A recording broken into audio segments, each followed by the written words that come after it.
দর্শক, রাজশাহীতে নির্বাচনী জনসভা শেষ করে নওগাঁর এটিএম মাঠে আয়োজিত জনসভায় যোগ দিয়েছেন বিএনপি চেয়ারম্যান তারেক রহমান। সেখানে রয়েছেন সহকর্মী খান আলামিন। আমরা সরাসরি চলে যাচ্ছি তার সাথে। আলামিন, জনসভায় নেতাকর্মীদের উপস্থিতি উচ্ছ্বাস কেমন দেখছেন, তারা কি বলছেন এবং তারেক রহমান কখন নাগাদ বক্তব্য রাখবেন, সব মিলিয়ে বিস্তারিত জানাবেন।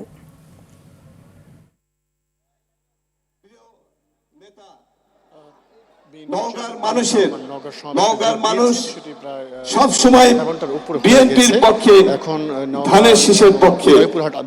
আমরা আশা করব আপনি আমাদের এই কথাগুলো, এই দাবিগুলো, আল্লাহ যদি সবকিছু ঠিকঠাক রাখে, আপনি রাষ্ট্র ক্ষমতায় গেলে এই দাবিগুলি পূরণ করবেন এই আশা রেখে আজকের সকলের এইখানে উপস্থিত হয়ে আমাদের এই জনসভাকে সাফল্যমণ্ডিত করার জন্য আমার পক্ষ থেকে সকলকে অভিনন্দন এবং ধন্যবাদ জানিয়ে আমার বক্তব্য শেষ করছি।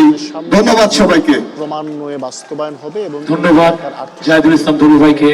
এই পর্যায়ে আপনাদের সামনে সংক্ষিপ্ত আকারে বক্তব্য নিয়ে আসছেন আজকে ধামইরহাট পতিতলা নওগাঁ 2 আসনের বিএনপির মনোনীত ধানের শীষের প্রার্থী জননেতা শামসুজ্জোহা খান জোয়া ভাই। সেখানে আরেকটি সমাবেশে যোগ দিবেন তিনি। তো আমরা দেখেছি যে এর আগে তিনি রাজশাহীতে মাদ্রাসা ময়দানে এবং সেখানে নানান বিষয়ে তিনি কথা বলেছেন। জনসভার সম্মানিত আমার শ্রেষ্ঠ সভাপতি, বাদ দিয়ে দেশকে উপস্থিত নেতৃবৃন্দ চরম শিখর এবং আমাদের সম্মুখে গণতন্ত্রের যে ভিত্তি সেটি শক্ত, যার অপেক্ষায় সারাদিন ধরে আমরা অপেক্ষা করছি, আমাদের প্রিয় নেতা জনাব তারেক রহমান বলেছেন। বাংলাদেশ জাতীয়তাবাদী মানুষ তাকে দেখার জন্য, মাননীয় চেয়ারপারসন এখানে উপস্থিত, পরিকল্পনা জানার জন্য জড়ো হচ্ছে। আপনারা অস্থির হয়ে গেছেন, তাই আমি কোনো বক্তব্য দিব না। আমরা আজকে এখানে এসেছি পুরো মাঠ মাননীয় চেয়ারম্যান সাহেবের লক্ষাধিক মানুষ জড়ো হয়েছে তারেক রহমানের। ধন্যবাদ আলামিন।